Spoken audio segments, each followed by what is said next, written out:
Hello and good morning all student and friends. आप सब कैसे हैं? आई होप कि आप सब अच्छे होंगे और अपने घर में होंगे, सुरक्षित होंगे और अपनी पढ़ाई सुचारू रूप से कर रहे होंगे आप।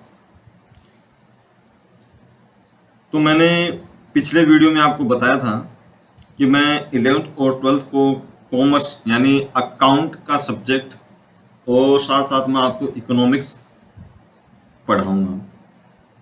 तो इसी सीरीज को हम आगे चलते हुए हम 12वीं क्लास का टॉपिक लाए हैं, जिसमें हम पार्टनरशिप के 4 लेक्चर अपन ऑलरेडी कर चुके हैं, जो बेसिक से स्टार्ट किया है मैंने। आज जो अपन पढ़ने वाले हैं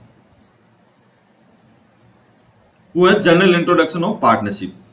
जनरल इंट्रोडक्शन ऑफ पार्टनरशिप उसके ऑलरेडी अपन 4 लेक्चर लगा चुके हैं। आज ये 5वां लेक्चर है। तो अपन उन 4 लेक्चरों में कौन कौन से टॉपिक पढ़ चुके हैं, उसमें पहला है नीड ऑफ पार्टनरशिप वाला अपन पढ़ चुके हैं। दूसरा meaning and definition of partnership अपन पढ़ चुके हैं। तीसरा अपन टाइप ऑफ पार्टनरशिप पढ़ चुके हैं। और चौथा अपन पार्टनरशिप डीड के बारे में भी जाना था। और 5वां अपन ने पढ़ा था rule applicable in the absence of agreement. ये टॉपिक अपन पढ़ चुके हैं। जो स्टूडेंट्स मेरे चैनल पे नए आए हैं उनसे मेरी एक रिक्वेस्ट है कि वो आगे के टॉपिक पढ़ने से पहले ये 4 लेक्चर जरूर पढ़ें। अगर आप ये 4 लेक्चर पढ़ लेते हो तो आपको पार्टनरशिप का जो जनरल नॉलेज है वो आपको वहां से अराइज हो सकता है। और 12वीं क्लास के स्टूडेंट हैं या यूजीसी नेट की तैयारी कर रहे हैं या जूनियर अकाउंटेंट की जो स्टूडेंट तैयारी कर रहे हैं, उनके लिए भी ये पॉइंट इंपॉर्टेंट ऐसे है क्योंकि 1-2 नंबर का क्वेश्चन ये आता है। 12वीं क्लास में तो आएगा ही आएगा, लेकिन और भी जो कंपटीशन एग्जाम दे रहे हैं जिनमें अगर आप अकाउंट रिलेवेंट कर रखा है तो अकाउंट में ये टॉपिक में से आते हैं क्वेश्चन, क्योंकि ये बेस तैयार करते हैं ये पार्टनरशिप का। तो आइए आज जो अपन टॉपिक पढ़ने वाले हैं उनमें पहला टॉपिक है essential features of characteristics of partnership. फिर आज अपन पढ़ेंगे राइट ऑफ पार्टनर्स और अपन फिर पढ़ेंगे duties and responsibility of A partner. ये टॉपिक आज के लेक्चर में अपन पढ़ने वाले हैं। तो आइए एक नजर डाल लेते हैं।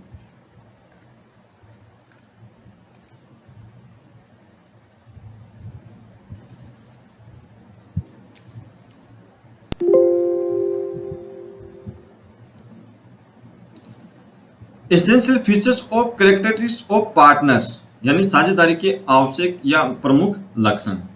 क्योंकि कोई भी साझेदारी होगी या पार्टनरशिप होगी तो हमें कैसा पता चलेगा कि ये पार्टनरशिप है या नहीं है। तो इसके लिए कुछ रूल बनाए हैं।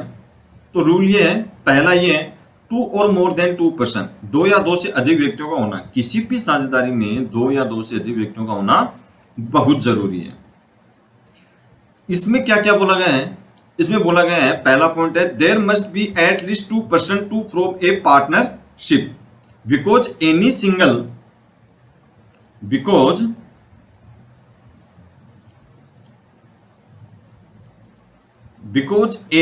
person is his own cannot be a partner, also have the ability to contact the person। अब इसमें ये बोला गया है कि इसमें कम से कम साझेदारी में या पार्टनरशिप में कम से कम कितने व्यक्ति होने चाहिए? 2 व्यक्ति होने चाहिए। 2 व्यक्ति होने चाहिए। और साथ में क्या बोला है कि कोई भी एक सिंगल व्यक्ति खुद का पार्टनर नहीं हो सकता है। तीसरी बात इसमें बोली है कि also have the ability to contact the person. कहने का मतलब ये है कि इसमें जो व्यक्ति पार्टनर बन रहे हैं उनमें कॉन्टेक्ट करने की एबिलिटी होनी चाहिए। चलो आइए मैं आपको इसको एक एग्जाम्पल के थ्रू समझाता हूं।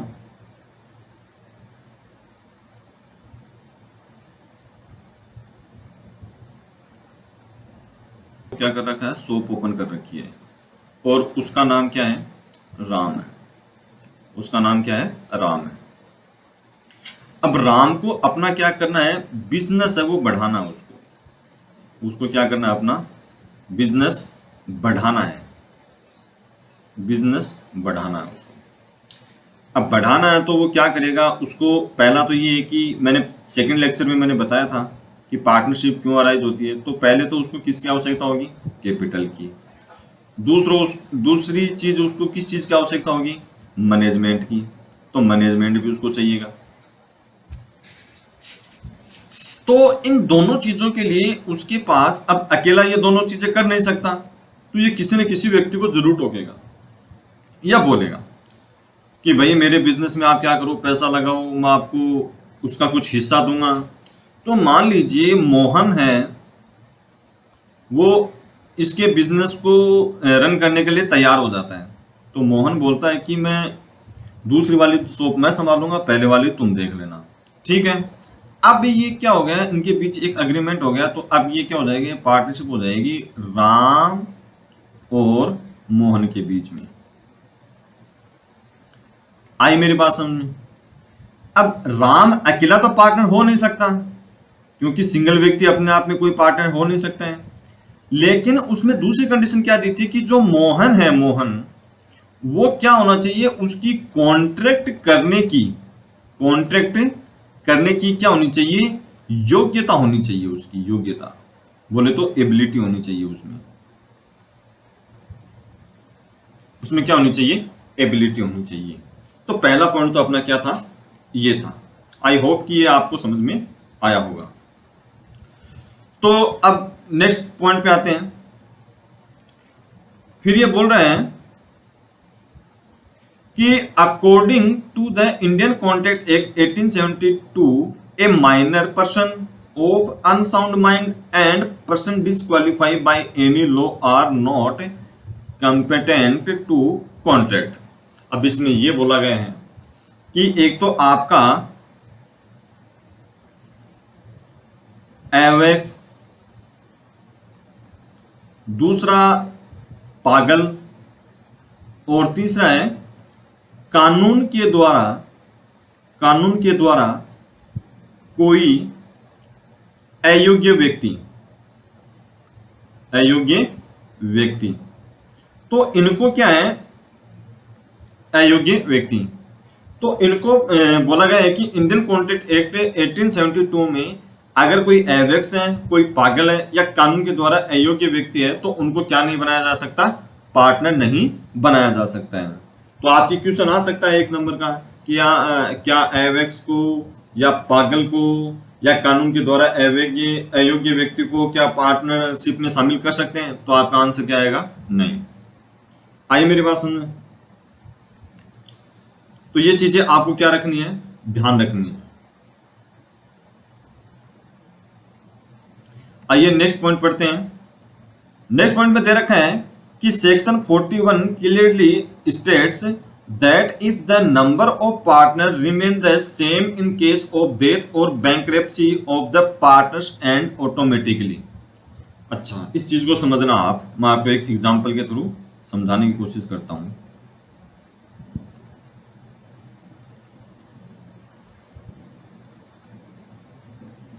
इस चीज को समझना, मान लीजिए ए, बी और सी क्या है, तीनों पार्टनर हैं।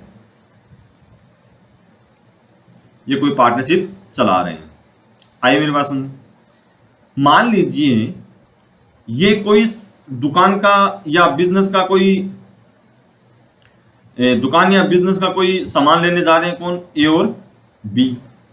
और सपोज कीजिए इनका क्या हो जाता है, एक्सीडेंट हो जाता है।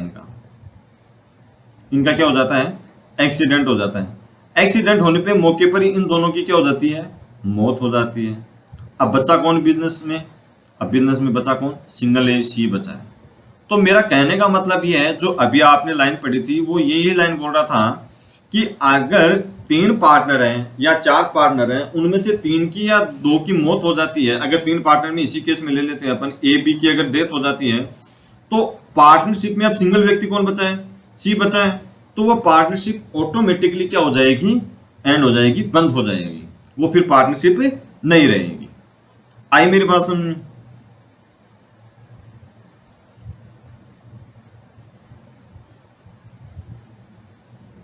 ठीक है। तो इस पॉइंट में यही बोला गया है। बैंकरप्सी का मतलब होता है अगर कोई पार्टनर दिवालिया हो जाता है, दिवालिया मतलब उसका दिवाला निकल जाता है, मतलब उसके पास पैसे नहीं रहते हैं, तो भी फिर क्या हो सकता है, दो पार्टनर है, एक का दिवालिया निकल गया है, तो वो फिर क्या होता है कि बैंक उसको कोर्ट उसको क्या कर देता है, दिवालिया घोषित कर देता है। इसका मतलब ये होता है कि कोई भी व्यक्ति उससे पैसा वसूल नहीं कर सकता है। ठीक है, मतलब उसके पास कुछ नहीं है पैसा चुकाने के लिए। सपोज कीजिए जैसे इसी केस में मान लेते हैं ए और बी पार्टनर है, और बी का क्या निकल गया है, दिवालिया निकल गया है, मतलब इसको कोर्ट ने क्या कर दिया है, बैंकरप्सी घोषित कर दिया है। तो फिर ये पार्टनरशिप टूट जाएगी। अब इसमें पार्टनर कौन बचेगा, सिर्फ ए बचेगा, लेकिन इसको पार्टनर ए नहीं बोल सकते, केवल क्या कौन बचेगा, सिंगल व्यक्ति ए बचेगा। इसका मतलब वो पार्टनरशिप ऑटोमेटिकली क्या हो सकती है, खत्म हो सकती है या खत्म है। इसके बारे में कंपटीशन एग्जाम में क्वेश्चन पूछा भी गया था कि 4 पार्टनर थे और वो ए पार्टनर तो दुकान में काम कर रहा था या बिजनेस में काम कर रहा था, बाकी तीन किसी काम से और एरोप्लेन से जा रहे थे, और एरोप्लेन क्या हो गया, क्रैश हो गया और वो उनकी वहीं मौत हो गई। तो उसमें पॉइंट ये दिए हुए थे क्या पार्टनरशिप खत्म हो गई है या पार्टनरशिप जारी रहेगी। तो अपना आंसर ये आ जाएगा, क्योंकि अब सिंगल एक व्यक्ति बचा है, इसका मतलब पार्टनरशिप क्या हो गई है, खत्म हो गई है। आई होप कि ये मेरा ये पॉइंट आपको समझ में आ गया होगा। आइए नेक्स्ट पॉइंट पे चलते हैं।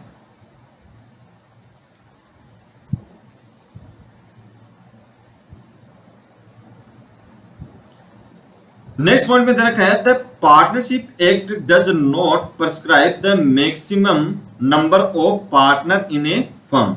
इसका मतलब ये है कि पार्टनरशिप एक्ट में पार्टनरशिप में कितने अधिक से अधिक कितने मेंबर हो सकते हैं उसके बारे में कोई इंफॉर्मेशन नहीं है।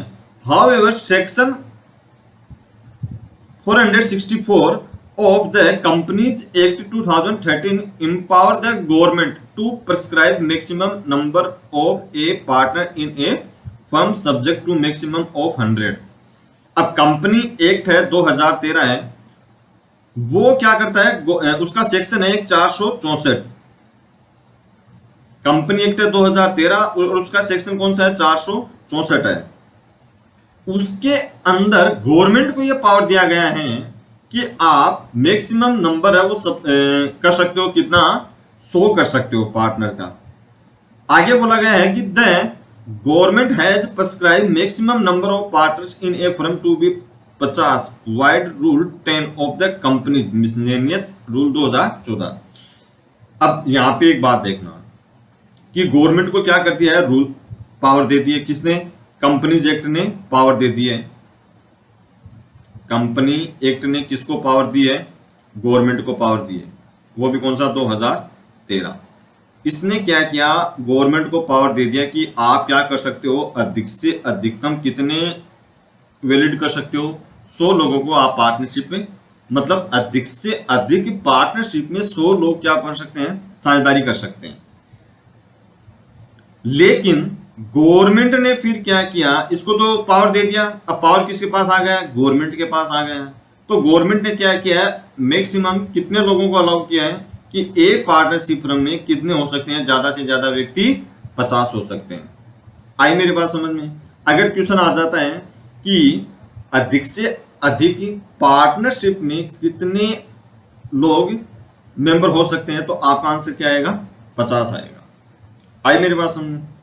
किस रूल के तहत, कंपनी रूल 2014 के सेक्शन 10 के या रूल 10 के अकॉर्डिंग ज्यादा कितने लोग रह सकते हैं, 50 लोग पार्टनरशिप में हो सकते हैं।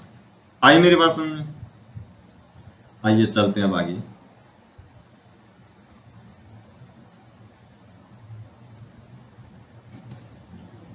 फिर ये मैं हिंदी में बताया था कि जो मैं चीज़ आपको इंग्लिश में पढ़ाने वाला हूँ वो आपको हिंदी में भी करवाने वाला हूँ। तो पहला पॉइंट ये इसी का हिंदी ट्रांसलेशन है। साझेदारी की स्थापना के लिए कम से कम 2 व्यक्तियों का होना आवश्यक है, क्योंकि कोई भी अकेला व्यक्ति स्वयं का एक साझेदार नहीं हो सकता है। साथ ही ऐसे व्यक्ति अनुबंध करने की क्षमता रखते हो। दूसरा, अतः भारतीय अनुबंध अधिनियम 1872 के अनुसार एक एवेक्स पागल और कानून द्वारा अयोग्य घोषित व्यक्ति फर्म में साझेदार के रूप में शामिल नहीं हो सकते हैं। ये भी मैंने आपको बता दिया था। तो थोड़ा हिंदी मीडियम वाले थोड़ा इसको पढ़ लेना। फिर अगला पॉइंट दिया है कि धारा 41 में स्पष्ट रूप में कहा गया है कि यदि साझेदारी संस्था में साझियों की मृत्यु या दिवालिया हो जाने पर साझेदारों की संख्या केवल एक ही रह जाए तो साझेदारी स्वतः ही क्या हो जाती है, समाप्त हो जाती है। जो मैंने आपको एग्जांपल देके बताया था एरोप्लेन वाला, कि अगर एरोप्लेन में अगर 4 पार्टनर जा रहे हो तो अगर 3 पार्टनर है, ए पार्टनर बिजनेस में, 4 पार्टनर थे, ए पार्टनर बिजनेस में काम कर रहा है, बाकी 3 हवाई यात्रा कर रहे थे, तीनों बिजनेस से या प्राइवेटली कर रहे हो और उनकी वो प्लेन क्रैश हो जाता है, वो मर जाते हैं, तो पार्टनरशिप भी क्या हो जाती है, ऑटोमेटिकली एंड हो जाती है। फिर अगला पॉइंट था कि भारतीय साझेदारी अधिनियम में साझेदारों की अधिकतम संख्या का कहीं भी उल्लेख नहीं किया गया, यानी पार्टनरशिप एक्ट में कहीं कोई उल्लेख नहीं है साझेदारी की अधिकतम संख्या का। लेकिन कंपनी अधिनियम 2013 की धारा 464 के अनुसार एक साझेदारी संस्था में साझेदारों की अधिकतम संख्या वह होगी जो निर्धारित की जाएगी, जो कि 100 से अधिक नहीं हो सकती। मतलब कंपनी एक्ट है, उसने पावर दिया है गवर्नमेंट को कि वो 100 से अधिक लागू नहीं कर सकती है, जबकि गवर्नमेंट ने लेकिन कंपनी विविध नियम 2014 के नियम 10 के अंतर्गत यह संख्या कितनी तक सीमित कर दी गई है, 50 तक सीमित कर दी गई है। तो आप क्वेश्चन अगर आ जाए तो अधिकतम संख्या कितनी है, तो आप कितने लिख के आओगे, 50 लिख के आओगे। आइए मेरे पास सुन, चलिए आइए इसका दूसरा पॉइंट पढ़ने की कोशिश करते हैं। अब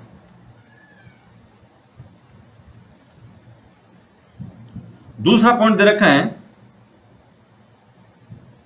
कि एग्रीमेंट होना चाहिए पार्टनरों के बीच, साझेदारों के मध्य समझौता या अनुबंध का होना, क्योंकि बिना अनुबंध के अपन क्या कर सकते हैं, कोई पार्टनरशिप का निर्माण भी नहीं कर सकते। अगर मैं पार्टनर हूं, सपोज कीजिए जैसे देखना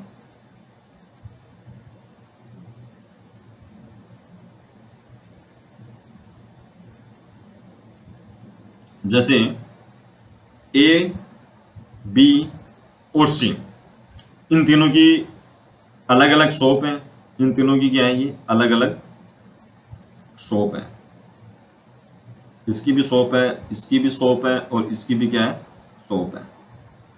तो मान लीजिए ये तीनों मिलकर अपने बिजनेस को बढ़ाना चाहें और तीनों मिलकर क्या कर लेते हैं, ये पार्टनरशिप बना लेते हैं। क्या बना लेते हैं, पार्टनरशिप अगर बना लेते हैं और अपनी फर्म का नाम दे देते हैं ABC नाम दे देते हैं फर्म का, ये किसका नाम हो गया, फर्म का नाम हो गया।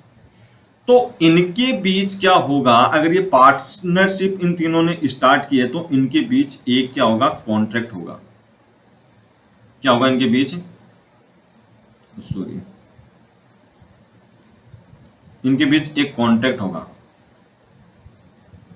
इनके बीच एक कॉन्ट्रैक्ट होगा। अगर कॉन्ट्रैक्ट होगा तभी पार्टनरशिप का राइज होगा, वरना पार्टनरशिप राइज नहीं हो सकती। कॉन्ट्रैक्ट में वे कुछ भी लिख सकते हैं कि मेरे को इतना प्रॉफिट चाहिए, या हम बिजनेस को ऐसे ऐसे तरीके से रन करेंगे, अपन इतनी दुकानें ओपन करेंगे, ये सब इस किस में आएगी, कॉन्ट्रैक्ट में आएगी। आई मेरी बात समझ कि हम ऐसा ऐसा काम करेंगे या इस चीज टाइप का बिजनेस करेंगे।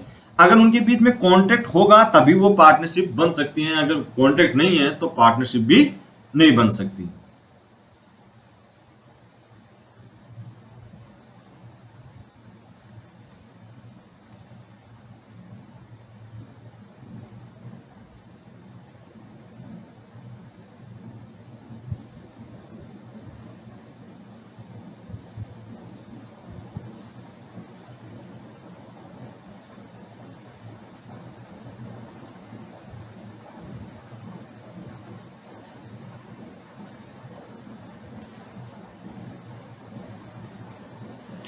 तो इसमें पहला पॉइंट है partners come into existence by an a agreement. उनके बीच में क्या होगा, एक एग्रीमेंट होगा या समझौता होगा।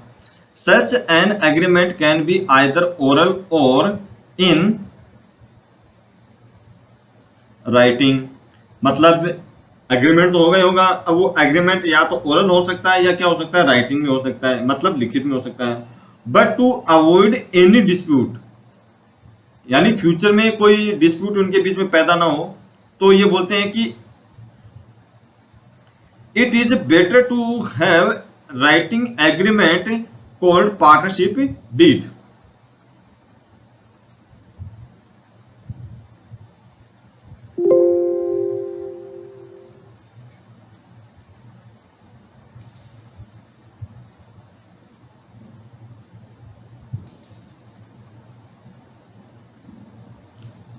तो आइए अब हम सातवां पॉइंट, अगला पॉइंट दे रखा है इसमें, एग्रीमेंट अमंग पार्टनर, साझेदारों के मध्य समझौता या अनुबंध। अब कोई भी पार्टनरशिप होती है उसमें एग्रीमेंट जरूर होता है या समझौता जरूर होता है, कॉन्ट्रैक्ट है वो जरूर होता है। अब यहाँ पे ध्यान देने वाली बात यह है कि इनके बीच साझेदारों के मध्य क्या होना चाहिए, एक तो समझौता होना चाहिए। यानी साझेदारी फर्म है वो कब आ सकती है, उनके बीच में या तो समझौता होगा या कोई अनुबंध होगा, या तो एग्रीमेंट होगा इनके बीच में, क्या होगा, एग्रीमेंट होगा, या फिर इनके बीच में क्या होगा, कोई कॉन्ट्रैक्ट होगा। बिना कॉन्ट्रैक्ट के और बिना एग्रीमेंट के पार्टनरशिप नहीं आती है। ठीक है, तो आइए हम अब आगे चर्चा करते हैं इनके बारे में।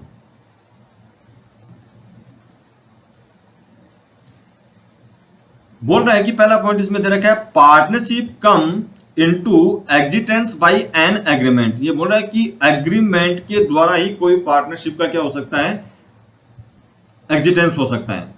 Such an agreement can be either oral और राइटिंग। ये बोल रहा है कि जो एग्रीमेंट होगा या तो वो किस में हो सकता है, लिखित में हो सकता है, या वो फिर क्या हो सकता है, ओरल हो सकता है। लेकिन आगे क्या बोला है कि but to avoid any dispute is better to have written agreement called partnership deed. अब अपन ने पार्टनरशिप डीड के बारे में पहले पढ़ चुके हैं, तो यहाँ पे इस लाइन में वो पार्टनरशिप डीड के बारे में बोल रहे हैं कि अगर कोई पार्टनर है उनके बीच अगर ओरली यानी बोल के कोई समझौता कर लिया है तो वो फ्यूचर में क्या हो सकता है, प्रॉफिट को लेके, लॉस को लेके, या किसी एसेट्स को या गुडविल को लेके क्या कर सकते हैं, वो कोई भी पार्टनरशिप में डिस्प्यूट पैदा कर सकते हैं। तो यहाँ पे ये बोला गया है कि डिस्प्यूट फ्यूचर में पैदा ना हो इन पार्टनरों के बीच, तो हमें जो एग्रीमेंट करना होता है वो किस में करना होता है, रिटर्न में एग्रीमेंट करना होता है। आई मेरी बात सुनिए, अगर आप लिखित में कोई समझौता कर लेते हैं, अनुबंध कर लेते हैं, तो वो फिर फ्यूचर में कोई भी पार्टनर है वो किसी भी चीज के लिए आपको, जैसे इसमें लिखा गया है कि ए पार्टनर है वो कहाँ बैठेगा, शॉप में बैठेगा, ऐसे बोला गया है। किसमें, एग्रीमेंट में बोल दिया है कि ए पार्टनर है वो कहाँ बैठेगा, शॉप में बैठेगा। मान लीजिए कि ए बी सी ये तीन पार्टनर हैं, उनमें ए पार्टनर क्या करेगा, बिजनेस में बैठेगा, बी पार्टनर क्या करेगा, उसको पैसा प्रोवाइड करवाएगा, ठीक है, और सी पार्टनर क्या करेगा, मैनेजमेंट करेगा। ये मतलब अपन मान लेते हैं कि ये किसमें कर लिया है, ये समझौता या अनुबंध या कॉन्ट्रैक्ट हो गया है। तो फिर ए पार्टनर ऐसा नहीं बोल सकता कि नहीं मैं शॉप में नहीं बैठूंगा, क्योंकि ये पहले समझौता हो चुका है कि ए पार्टनर कहाँ बैठेगा, शॉप में बैठेगा। अगर ये समझौता नहीं होता तो फिर ये तीनों आपस में क्या करते, लड़ते रहते कि मैं पैसे मैं संभालूंगा, मैनेजमेंट मैं करूंगा, वो कहेगा शॉप में मैं बैठूंगा। तो इन तीनों के बीच में क्या रहता, डिस्प्यूट चलता ही रहता, और पार्टनरशिप बिजनेस है वो अच्छे से रन नहीं कर पाती। आई होप कि जो मैं ये पढ़ा रहा हूं ये आपकी समझ में आ रहा है। चलो तो नेक्स्ट पॉइंट में बोला गया है, according to section 5 of Indian Contract Act 1872 partnership arise from contract. जो मैंने पहले बता दिया था कि पार्टनरशिप वो कब अराइज होगी, एक कॉन्ट्रैक्ट के थ्रू भी अराइज हो सकती है। आगे क्या बोला गया है, आगे बोला गया है कि एंड नॉट फ्रॉम स्टेटस, ये किसी स्थिति या घटना पे नहीं हो सकती है। Where there is no agreement there can not be a partnership, जहां पे एग्रीमेंट भी नहीं है तो वहां पे क्या नहीं होगी, पार्टनरशिप भी नहीं होगी। आई होप कि ये पॉइंट आपको समझ में आ गया। अगर नहीं समझ आया तो मैं शॉर्ट में आपको समझा देता हूं कि इंडियन कॉन्ट्रैक्ट एक्ट है 1872 जिसका सेक्शन है 5 वो क्या बोलता है, अगर साझेदारों ने या पार्टनरों ने कोई कॉन्ट्रैक्ट किया है पार्टनरशिप के लिए तो वही मान्य होगी, अगर कॉन्ट्रैक्ट नहीं है तो वो पार्टनरशिप भी नहीं है। तीसरा पॉइंट है इसमें, merely doing business together by two parties does not make them partners। इसमें बोला गया है कि अगर दो पार्टी हैं और वो कोई बिजनेस करने के लिए साथ में आए हैं तो हम उनको क्या नहीं बोल सकते, पार्टनर नहीं बोल सकते। In the same way partnership even does not arise from operation of law or from inheritance in it is generated only by contract। वही बात है जो बी वाले पॉइंट में बोल रखी थी, वही बात इसने सी पॉइंट में बोल रखी है कि एक तो कानून के प्रभाव से बोल रखा ना कि ऑपरेशन ऑफ लॉ या फिर उत्तराधिकारी के रूप में अगर आपको कोई चीज मिलती है तो वो पार्टनरशिप में नहीं हो सकती, मतलब पार्टनरशिप अराइज नहीं हो सकती है वो चीज। तो इसके लिए आपको क्या करना पड़ेगा, एक कॉन्ट्रैक्ट तो आपको बनाना ही बनाना पड़ेगा। इन शॉर्ट सी वाले पॉइंट में ये बोल रहा है कि अगर दो कोई पार्टी हैं और वो किसी बिजनेस को करने के लिए साथ में आते हैं तो पार्टनरशिप नहीं है। दूसरा इसने बोल रखा है कि कानून के प्रभाव से अगर आप कोई पार्टनरशिप बना रहे हो या फिर उत्तराधिकार में आपको कोई पार्टनरशिप जैसा कुछ बिजनेस मिला हो तो उस कंडीशन में आपकी वो पार्टनरशिप नहीं रहेगी। पार्टनरशिप तभी अराइज हो सकती है जब आप क्या करोगे, कॉन्ट्रैक्ट करोगे या कोई एग्रीमेंट करोगे। ये मैंने हिंदी में लिखा है आपके लिए। तो इसमें दे रखा है साझेदारी का जन्म समझौते द्वारा होता है, अतः साझेदारों के मध्य समझौता होना आवश्यक है। समझौता लिखित अथवा मौखिक हो सकता है, लेकिन भविष्य में किसी भी विवाद से बचने के लिए लिखित समझौता उचित रहता है और इस लिखित समझौते को ही साझेदारी संलेख कहा जा सकता है, जो कि मैंने आपको पीछे वाले वीडियो में डिटेल से बताया है।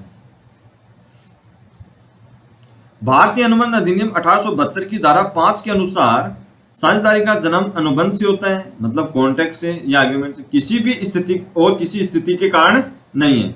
बिना ठहराव के साझेदारी का जन्म नहीं हो सकता है, मतलब बिना कॉन्ट्रैक्ट के आप क्या नहीं कर सकते हो, साझेदारी नहीं बना सकते हो।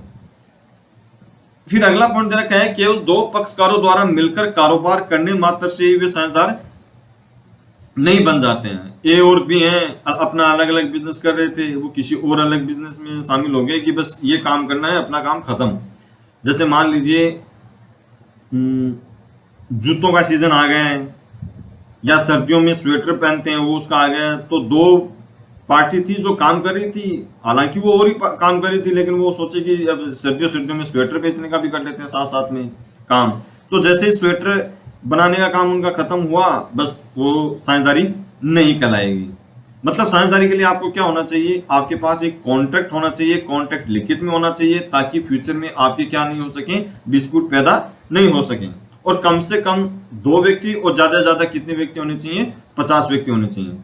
इसी प्रकार साझेदारी का जन्म कानून के प्रभाव से तथा उत्तराधिकारी से भी नहीं होता है, यह केवल ठहराव से ही उत्पन्न होता है।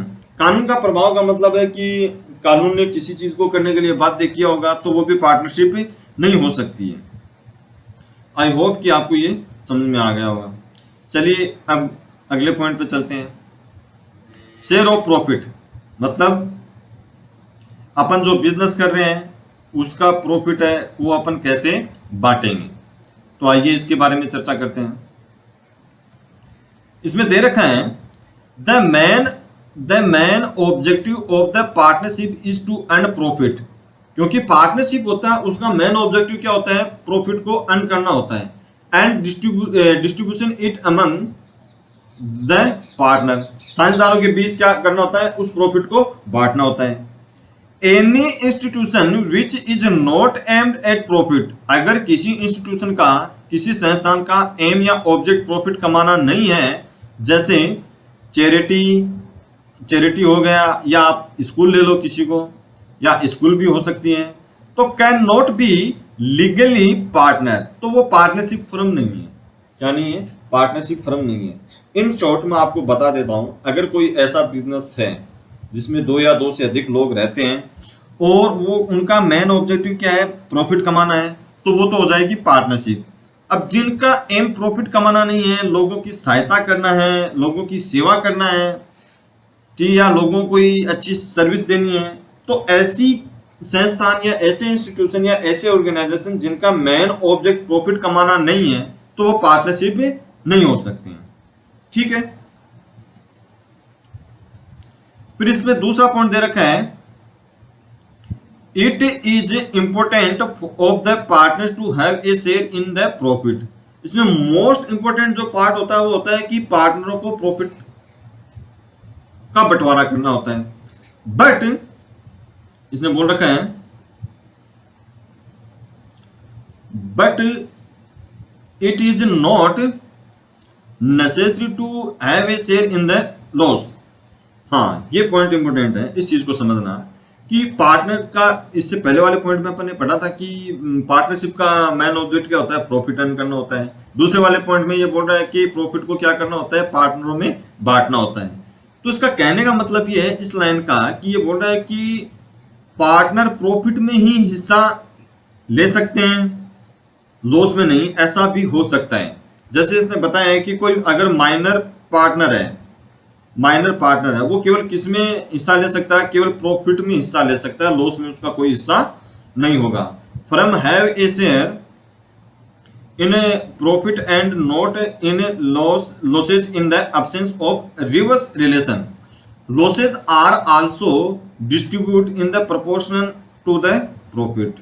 अगर कोई इंफॉर्मेशन नहीं है आपके पास तो आप क्या कर सकते हो, प्रॉफिट को आप किस में बांट सकते हो, प्रॉफिट और लॉस को एक प्रॉफिट के रेशियो में बांट सकते हो, प्रॉफिट को प्रॉफिट के रेशियो में बांट सकते हैं, लॉस को प्रॉफिट के रेशियो में भी बांट सकते हैं। चलो मैं आपको इसका एक एग्जांपल देता हूं, तब समझ में आएगा ये। मान लीजिए ए, बी, सी और डी क्या है, पार्टनर है चारों। इसमें जो सी है ना वो क्या है, माइनर है। आई मेरे बात, माइनर का मतलब एवएक्स, मतलब जिसकी उम्र एवएक्स, जिसकी उम्र क्या है 18 साल से 18 वर्ष से कम है। आई मेरी बात समझ में। अब होता क्या है, जैसे मान लीजिए इस फर्म को फर्स्ट एक केस लेते हैं, पहला केस लेते हैं, केस फर्स्ट। इसमें क्या बोला है, इसमें बोला है कि इस फर्म को कितना लाभ हुआ है, 1,80,000 का केवल प्रॉफिट हुआ है। प्रॉफिट कितना हुआ है, 1,80,000 का प्रॉफिट हुआ है। और इनका रेशियो मान लीजिए 1 अनुपात, जैसे मान लीजिए इसका 1 अनुपात 2 अनुपात 3 अनुपात 4 है। तो ये प्रॉफिट को किस हिस्से में बांटेंगे, ये चारों एक रेशियो इसमें बांटेंगे ये। ठीक है, अब मैं दूसरा केस लेता हूं। दूसरा केस ही आ गया। दूसरे केस में इनको लॉस होता है कितने का, मान लीजिए 50,000 का लॉस हो गया। कितने का लॉस हो गया, 50,000 का लॉस हो गया। अब यहाँ पे बात ये समझने वाली है कि ये जो सी वाला पार्टनर है ये माइनर है, और माइनर के बारे में बोल सकता है कि माइनर किस में हिस्सा ले सकता है, केवल लाभ में हिस्सा ले सकता है, लॉस में हिस्सा नहीं ले सकता।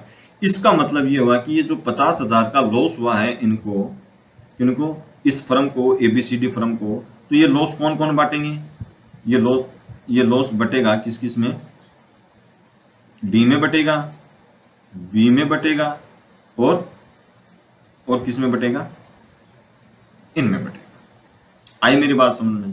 तो इस पॉइंट में ये बोला गया है, तो इस पॉइंट में क्या बोला गया है कि कोई माइनर जो पार्टनर होता है वो किस में हिस्सा ले सकता है, केवल प्रॉफिट में हिस्सा ले सकता है। केवल किस में हिस्सा ले सकता है, प्रॉफिट में। फिर आगे तरह क्या है, साझेदारी का प्रमुख उद्देश्य लाभ कमाना है व उसे साझेदारों के मध्य बांटना है। कोई भी संस्था जिसका उद्देश्य लाभ कमाना नहीं हो अर्थात परोपकार करना हो तो कानूनी रूप से साझेदारी नहीं हो सकती। फिर अगला पॉइंट, साझेदार का लाभ में हिस्सा होना महत्वपूर्ण है परंतु हानि में हिस्सा होना आवश्यक नहीं है। जैसे कि एवेक्स साझेदार का केवल फर्म के लाभ में हिस्सा होता है, हानियों में नहीं, जैसा कि मैंने अभी आपको एग्जांपल देख के बताया था। इसके विपरीत अनुबंध के अभाव में अगर आपने कॉन्ट्रैक्ट नहीं कर रखा है तो हानियों को भी लाभों के अनुपात में बांटा जाता है। ये मैंने आपको बता दिया था, अगर पार्टनरशिप डीड नहीं है फर्म में, तो पार्टनरशिप डीड नहीं है तो अपन क्या करेंगे, प्रॉफिट को और लॉस को किस में बांटेंगे, इक्वल इक्वल में बांटेंगे। आई मेरी बात समझ में? चलो अब अगला पॉइंट पढ़ते हैं। अगले पॉइंट में दे रखा है लॉफुल बिजनेस दे रखा है, यानी वैध व्यवसाय। वैध व्यवसाय मतलब गवर्नमेंट ने मना कर रखा है कि आप इस टाइप का बिजनेस नहीं कर सकते, और वो बिजनेस आप करते हो तो वो आपका क्या हो जाएगा, अवैध बिजनेस हो जाएगा। अगर गवर्नमेंट ने जिन जिन बिजनेस के को करने के लिए या जिन जिन चीजों के बिजनेस पे रोक लगा रखी है, उसको छोड़कर आप जो भी बिजनेस करते हो वो आपका क्या कहलाएगा, वैध व्यवसाय कहलाएगा या लॉफुल बिजनेस कहलाएगा। आइए देखते हैं इसके बारे में। तो इसमें बोलते हैं कि a partnership is form to do a lawful business. एक वैध व्यवसाय से पार्टनरशिप क्या होते हैं, फॉर्म में आती है। Business include trade, vocation, profession. अब इसमें ट्रेड का मतलब तो ये हो जाएगा, हिंदी मीडियम वालों के लिए बता दूं, ये तो हो जाएगा व्यापार, और वोकेशन का मतलब हो जाएगा पेशा, सॉरी उसका मतलब हो जाएगा जिसको आप बोलते हो धंधा, बोलते हैं ना अपन मारवाड़ी लोग कि क्या धंधा कर रहे हो, और इसका मतलब हो जाएगा पेशा।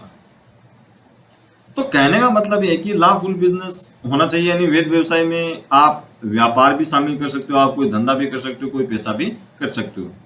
ए जॉइंट ऑनरशिप, अब इंपोर्टेंट वाली बात ये है कि ए जॉइंट ऑनरशिप और charitable activity is not business at does not function with the object of and profit, then it is not considered a partnership. अब इसमें यह बोला गया है कि पार्टनरशिप कौन सी होगी। अगर आपको मैं इस पॉइंट में ये पूछूं कि पार्टनरशिप क्या होती है या पार्टनरशिप कौन सी होती है, उसमें एक पॉइंट पहला दे रखा है कि इसमें वैध व्यवसाय होना चाहिए। अब वैध व्यवसाय में आपका व्यापार भी हो सकता है, आपका वोकेशन भी हो सकता है, प्रोफेशन भी हो सकता है, ट्रेड वोकेशन मतलब व्यापार धंधा पैसा कुछ भी हो सकता है। लेकिन आपने जॉइंट ऑनरशिप से कोई बिजनेस स्टार्ट कर रखा है या आपकी कोई चैरिटेबल ट्रस्ट है, तो वो क्या है कि उनका ऑब्जेक्ट क्या नहीं होता है, प्रॉफिट कमाना नहीं होता है। इसका मतलब वो क्या है कि उनका तो वो पार्टनरशिप नहीं होगी, इसमें ये बोला गया है। तो हिंदी में पढ़ लीजिए। साझेदारी के गठन का उद्देश्य किसी वैध व्यवसाय को चलाना होना चाहिए। व्यवसाय शब्द प्रत्येक व्यापार, धंधा, पेशा शामिल है। यदि किसी, ये इंपॉर्टेंट है, यदि किसी संस्था का गठन धार्मिक या सामूहिक कार्य के लिए किया जाता है तब उसे साझेदारी नहीं माना जाता है। बिकॉज, क्योंकि इनका मेन जो एम है, इनका जो मेन एम है वो प्रॉफिट अर्न करना नहीं है। और जिस संस्थान का प्रॉफिट अर्न करना मेन ऑब्जेक्ट नहीं रहता है वो क्या नहीं कहलाएंगी, पार्टनरशिप नहीं कहलाएंगी। रह जाएगा याद। तो इनसे रिलेटेड एक क्वेश्चन आता रहता है तो आपको करना पड़ेगा। फिर अगला पांचवा पॉइंट दे रखा है, इसमें पांचवा पॉइंट दे रखा है business can be carried on by all और any of the partner acting for all. इसका मतलब ये होता है कि जैसे मान लीजिए ए, बी, सी और डी पार्टनर है। अब या तो जैसे मान लीजिए ये उनका क्या है, ये बिजनेस की बिल्डिंग है, आ रही मेरी बात सुन, या तो ये चारों इसमें काम करने होने चाहिए, या तो ये चारों इस बिजनेस में क्या होने चाहिए, संलग्न होने चाहिए काम करते हुए, या इन चारों की तरफ से कोई एक मान लेते हैं जैसे सी। इन चारों की तरफ से कौन बिजनेस कर रहा है, ये सी कर रहा है। तो इस लाइन का मतलब यही है, ये बोल रहा है कि व्यवसाय का संचालन सभी के द्वारा या उन सभी की ओर से किसी एक के द्वारा किया होना चाहिए। तो आइए थोड़ा सा इसके बारे में और पढ़ लेते हैं। ये भी एक क्या है कि पार्टनरशिप का फीचर्स है, एसेंशियल फीचर्स है। तो इसमें बोल रखा है business of the partnership can be carried on by all the partners और by any them acting for all the partners. फिर इसमें मेन इंपॉर्टेंट पॉइंट है वो ये दे रखा है in other words partner are agent as well as the principal as an agent. कहने का मतलब है कि एक पार्टनर एजेंट भी होता है और एक पार्टनर उसी फर्म में क्या होता है, स्वामी भी होता है। फिर आगे इसको एक्सप्लेन किया गया है, ये बोल रहा है कि ही partner represent other partner and thereby bids them other partner through his act. As a principal, he partner is bound by the act of other partners.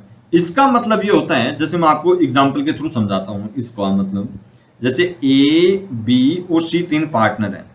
अब ये बिल्डिंग है, इस बिल्डिंग में कौन काम कर रहा है, मान लीजिए सी है, वो पार्टनर काम कर रहा है, मतलब पार्टनर तो ये भी है लेकिन ये अपना अपना काम कर रहे हैं, लेकिन ये सी को संभाल रखा है कि बिजनेस तुम करो। आई मेरी बात समझ में? अब सी के द्वारा जो भी काम किए जाएंगे उसके लिए कौन बाध्य होंगी, ए और बी दोनों बाध्य होंगे। आई मेरी बात समझ में? और ए और बी ने साझेदारी फर्म से रिलेटेड जो भी काम किए हैं, अब मेरी बात ये इधर देना, अब देखो मैं आपको समझाता हूँ एजेंट और प्रिंसिपल का क्या मतलब होता है, एजेंट और स्वामी का मतलब क्या होता है, वो मैं आपको यहाँ पे समझाता हूँ। जैसे सी ने कोई भी काम किया उसके लिए कौन बाध्य होंगी, ए और बी बाध्य होंगी। इसका मतलब सी यहाँ पे क्या है, एजेंट है।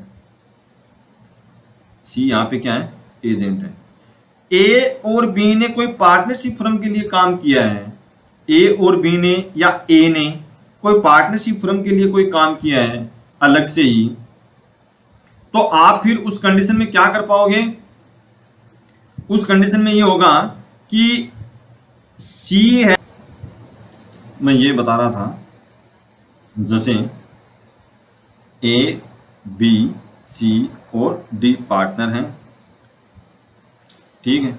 अब ये क्या बना लिया, इन लोगों ने एक बिजनेस स्टार्ट किया। अब इसमें काम कौन कर रहा है, मान लेते हैं डी काम कर रहा है इसमें। तो डी जो भी काम करेगा, जो भी काम करेगा उसके लिए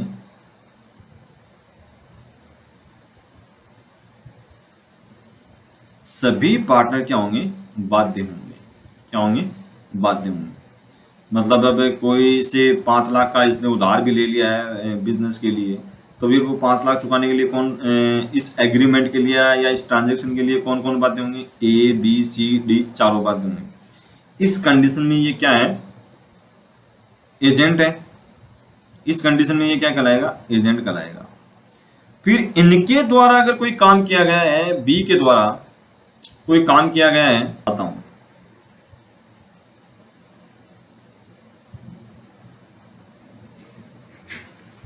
मान लेते हैं ए बी सी और डी 4 पार्टनर हैं और ये क्या कर रहे हैं, कोई बिजनेस कर रहे हैं।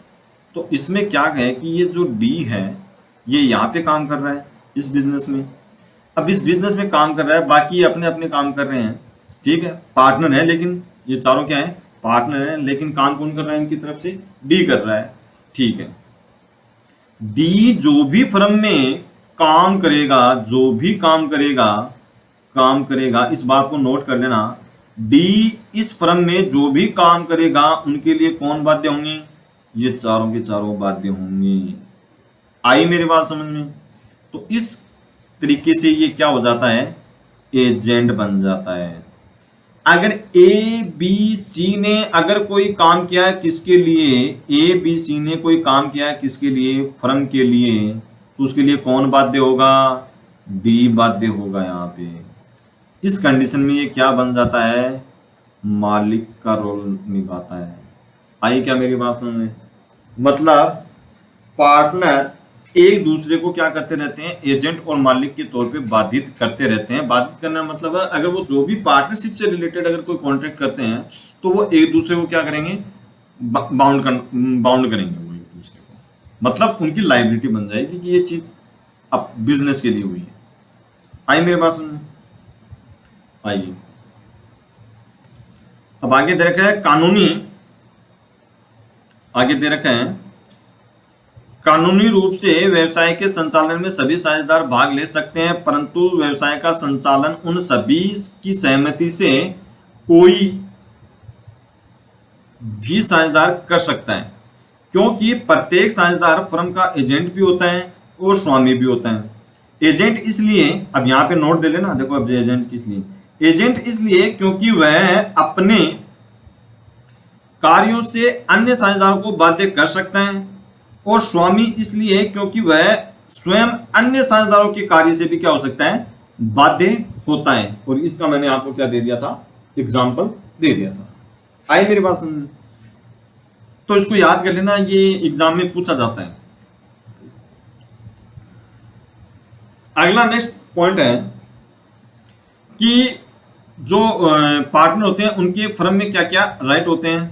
तो कभी कभार 1 नंबर का, 2 नंबर का, 3 नंबर का क्वेश्चन पूछ लिया जाता है थ्योरी के अंदर, तो वो अपन देखेंगे इधर। तो पहला इनका राइट क्या है कि right to participate in the business, वो बिजनेस में क्या कर सकते हैं, पार्टिसिपेट कर सकते हैं। दूसरा इनका जो राइट दे रखा है, ये दे रखा है the right to voice and be heard in all matter, वो क्या कर सकते हैं, बिजनेस में अपने विचार भी रख सकते हैं, और बिजनेस के जो पार्टनर हैं उनके विचारों को सुनने का भी अधिकार है कि बिजनेस में क्या प्रॉब्लम हो रही है, क्या नहीं हो रही। अगर बिजनेस में कुछ अच्छा करना तो अपने आइडियाज देना, अगर बिजनेस में कुछ और पार्टनर को भी दिमाग में कुछ चल रहा हो तो वो भी क्या ले सकता है, सुन सकता है, और एक अच्छे डिसीजन पे जा सकते हैं ये लोग।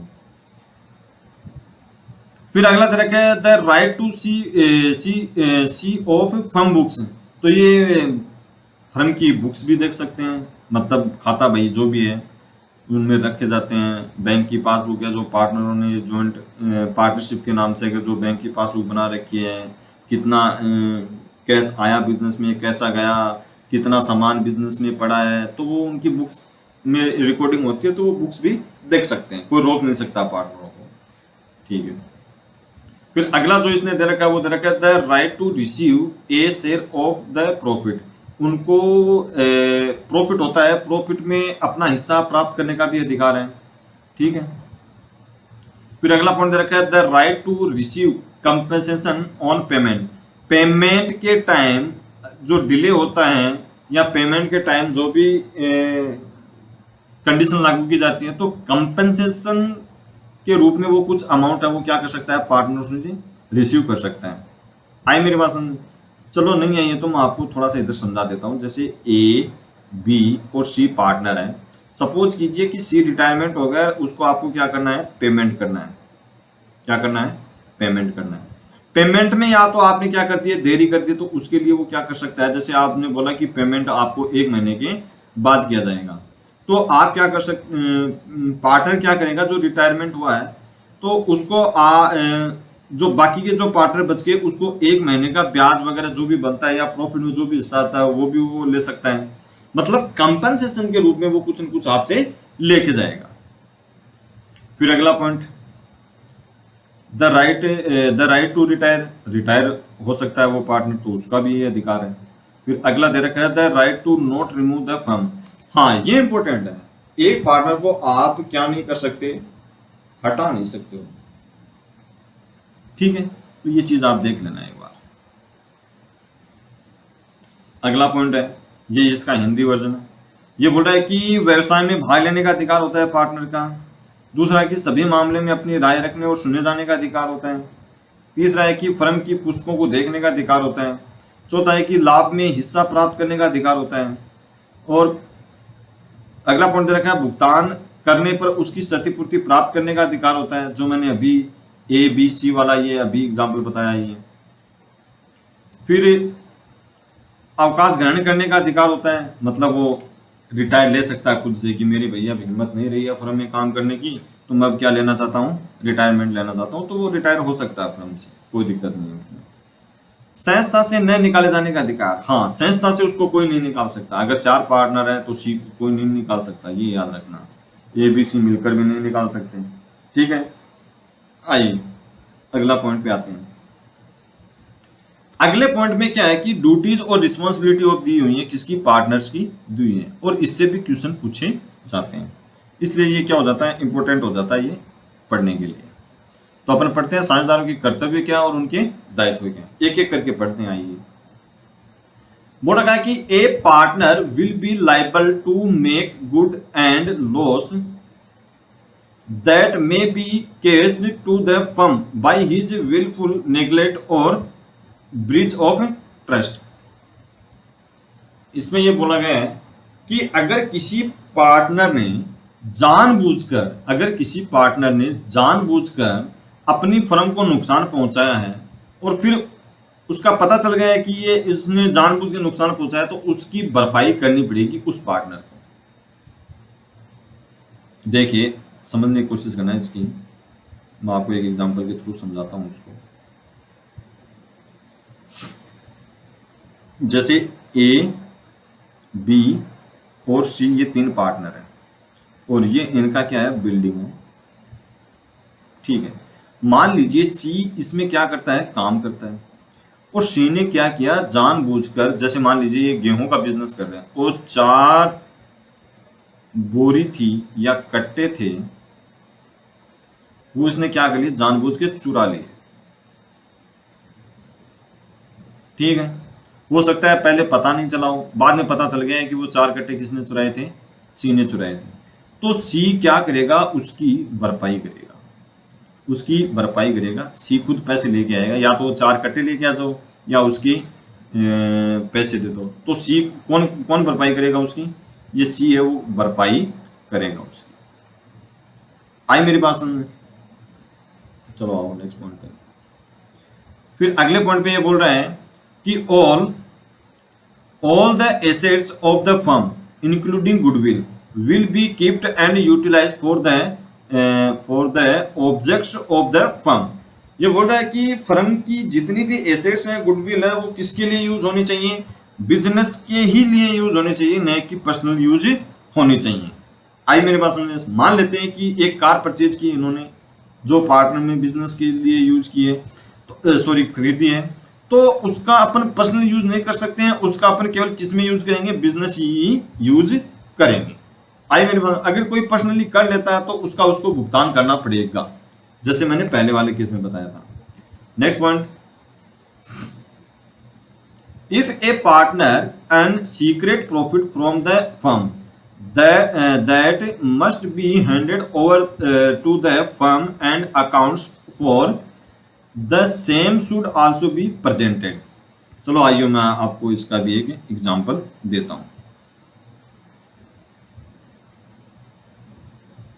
जैसे वही ले लेता हूं मैं, ए, बी, सी और डी क्या है, 4 पार्टनर हैं और ये इनका क्या है, बिजनेस का बिल्डिंग है, और डी इसमें क्या करता है, काम करता है। अब डी ने क्या किया, मान लीजिए डी इसमें काम करता है, सपोज करो सी ने क्या किया, सी अपने ही पार्टनरशिप फर्म से रिलेटेड या अपनी ही पार्टनरशिप फर्म से कोई ऐसा लाभ या प्रॉफिट सीक्रेट रूप से कमाता है, सीक्रेट रूप से।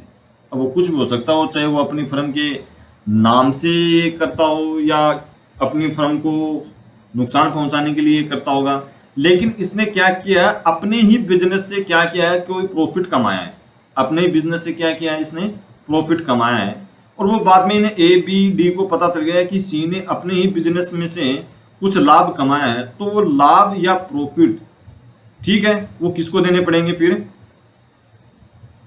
फर्म को देने पड़ेंगे। आई मेरी बात समझ में? चलो ठीक है, अगला पॉइंट आते हैं।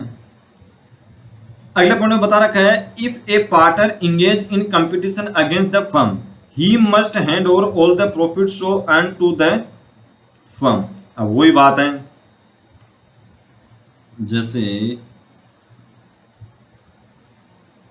अभी जो एग्जांपल लिया था ना अपने, वो एग्जांपल ले लेते हैं।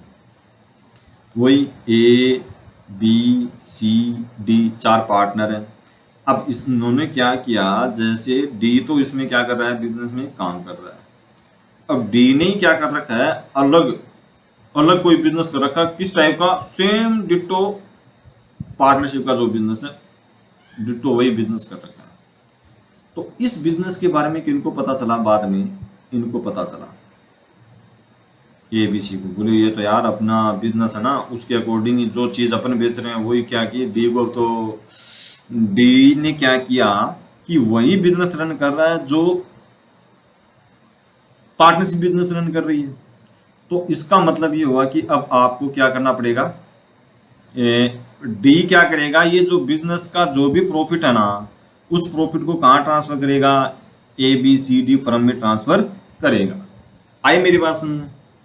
ठीक है। अगर गुप्त रूप से कोई भी सीक्रेटली रूप से, या तो गुप्त रूप से कमाया होगा या सीक्रेटली कमाया होगा, या पार्टनर के पार्टनरशिप में जैसा बिजनेस कर रहे हैं उसी टाइप का उसने कंपटीशन बिजनेस किया होगा और फिर उसमें से उसने कुछ पैसा कमाया होगा, तो वो फिर अपनी पुरानी वाली फर्म को ही क्या करना पड़ेगा, वो पैसा लौटाना पड़ेगा। फिर each partner shall be separate and joint liability for all the obligation of the firm. आइए मैं इसको भी आपको एक बार एक्सप्लेन करके बता देता हूं। ये इंपॉर्टेंट पॉइंट है, ये समझना आप।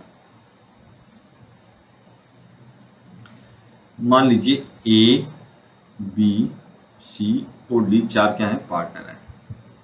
अब इन्होंने क्या किया, अपने बिजनेस को क्या कर दिया है, क्लोज कर दिया है। मान लीजिए इन्होंने ये बिजनेस स्टार्ट किया था 2001 में और 2021 में इन्होंने क्या कर दिया, बिजनेस को बंद कर दिया। बंद कर दिया तो इनकी जो लाइबिलिटी आई थी, अब मतलब इनको पैसे चुकाने, इनको क्या करने हैं, पैसे चुकाने हैं किनको, अपने क्रेडिटरों को। तो क्रेडिटर मान लीजिए कितने मांगते हैं, इनके 2 लाख रुपए मांग रहे हैं। किसके मांग रहे हैं, ए बी सी डी, इन चारों के कितने रुपए मांग रहे हैं, 2 लाख। तो ये क्रेडिटर क्या करेगा, या तो इन चारों को बाध्य कर सकते हैं, या फिर इन तीनों को बाध्य कर सकते हैं, या फिर इन दोनों को बाध्य कर सकता है, या फिर किसको बाध्य कर सकता है, केवल ए को ही बाध्य कर सकता है अपने पैसे लेने के लिए। मेरा कहने का मतलब ये है कि जो भी इनकी लाइबिलिटी बनती है, या तो वो ज्वाइंट रूप से उसको चुकाएंगे, या फिर सेपरेट रूप से इनको क्या, इसको पैसे चुकाए जाएंगे। आई मेरी बात समझ में? या तो उनको पर्सनली उसका पैसा चुकाना पड़ेगा, या उनको जॉइंट रूप से चुकाना पड़ेगा। आ रही मेरी बात समझ? अब जैसे 2 लाख है तो मान लीजिए 50,000 डी अपनी तरफ से देगा, तो वो एक पर्सनली हो गया। या फिर ये दोनों मिलके क्या, चारों मिलके क्या कर सकते हैं, पैसा चुका सकते हैं। तो इस चीज का थोड़ा आपको ध्यान रखना पड़ेगा कि कोई भी पार्टनर होता है वो सेपरेटली या जॉइंटली रूप से क्या है कि फर्म की जो भी लाइबिलिटीज हैं उनका पेमेंट करने के लिए या तो वो जॉइंटली या सेपरेटली क्या हो सकते हैं, बाध्य हो सकते हैं। फिर अगला दे रखा है, no partner should transfer his right and interest to any other person. कोई भी पार्टनर है उसको अपने राइट और इंटरेस्ट किसी भी दूसरे व्यक्ति को ट्रांसफर नहीं करने चाहिए। अब जैसे हिंदी में दे रखा है, हिंदी में दे रखा है, यदि किसी साझेदार द्वारा जानबूझकर लापरवाही करने से फर्म को कोई हानि उठानी पड़े तो उस साझी द्वारा उसकी क्षतिपूर्ति की जाएगी। बता दिया था मैंने। फिर अगला पॉइंट दे रखा है, फर्म की समस्त संपत्तियां यानी गुडविल सहित साझेदार द्वारा केवल व्यापार के उद्देश्यों के लिए रखी और प्रयुक्त की जा सकेंगी। फिर तीसरा पॉइंट इसने दे रखा है, यदि किसी साझेदार द्वारा फर्म से गुप्त लाभ कमाया जाता है तो फर्म को उस लाभ का हिसाब देना होगा और उसका भुगतान भी करना होगा। यदि कोई साझेदार फर्म के समान या प्रतिस्पर्धा रखने वाला कोई व्यापार करता तो उसे उस व्यापार से उपार्जित लाभ व उससे संबंधित हिसाब किसको देना होगा, फर्म को देना होगा। फिर अगला दे रखा है, प्रत्येक साझेदार फर्म के सभी दायित्वों के लिए पृथक पृथक या संयुक्त रूप से उत्तरदायी ग्रहण करेगा। ये चीजें मैं आपको बता चुका हूं, मैं ओरली पढ़ रहा हूं। फिर अगला पॉइंट दे रखा है कि किसी भी साझेदार को अपने अधिकारों और हितों का अंतरण यानी हस्तांतरण किसी अन्य व्यक्ति को नहीं करना चाहिए। इसलिए नहीं करना चाहिए क्योंकि वो फिर उस अधिकारों का या आपने जो भी उसको राइट दिए हैं वो उनको क्या उठा सकता है, फर्म में गलत फायदा उठा सकता है। फॉर एग्जाम्पल जैसे मान लीजिए जैसे ए बी सी पार्टनर है, जैसे मान लो ए बी सी पार्टनर है। अब उस बिजनेस में कौन काम कर रहा है, सी काम कर रहा है। अब सी काम कर रहा है तो ये अलग अलग काम कर रहे हैं। अब उसने क्या किया, अपने बेटों को बैठा दिया या अपने किसी रिश्तेदार को यहाँ बैठा दिया और अपने राइट दे दिए कि तू कर सकता है, तो फिर मतलब बिजनेस कर सकता है। तो फिर ये क्या होगा, फिर यहाँ पे ये गलत हो सकता है इसके साथ, मतलब वो अपने अधिकार उसको ट्रांसफर कर दिए तो वो बिजनेस में क्या पता वो नुकसान के लिए या नुकसान का ही सोच सकते हैं क्योंकि वो नुकसान पहुंचा सकता है फिर उस बिजनेस को। आ रही है मेरी बात समझ? ठीक है, तो आप आज ना ये इतना पढ़ना ठीक है। और इतना पढ़ने के बाद मेरे को बताना कि आपको क्या चीज़ समझ में नहीं आई है। जो चीज़ नहीं समझ में आई है मैं आपको फिर से एक्सप्लेन करके बताऊंगा, वो चीज़ कमेंट बॉक्स में ज़रूर बताना। और जो भी नए सब्सक्राइबर हैं वो प्लीज़ इस चैनल को सब्सक्राइब करें, कमेंट करें और इस चैनल को क्या करें, शेयर करें। क्योंकि मैं आपको 12th के साथ 11th के भी फिर कॉलेज के भी आपको मैं वीडियो इसमें प्रोवाइड कराने वाला हूँ, जिसमें आपके सॉल्यूशन होंगे, समझाने का सारा काम होगा, धीरे धीरे अपन करते चलेंगे। ठीक है, तो आप मुझे आज्ञा दीजिए, हम मिलते हैं कल फिर नए लेक्चर के साथ। ठीक है, तब तक आप इसको पढ़ना और याद करने की भी कोशिश करना। धन्यवाद।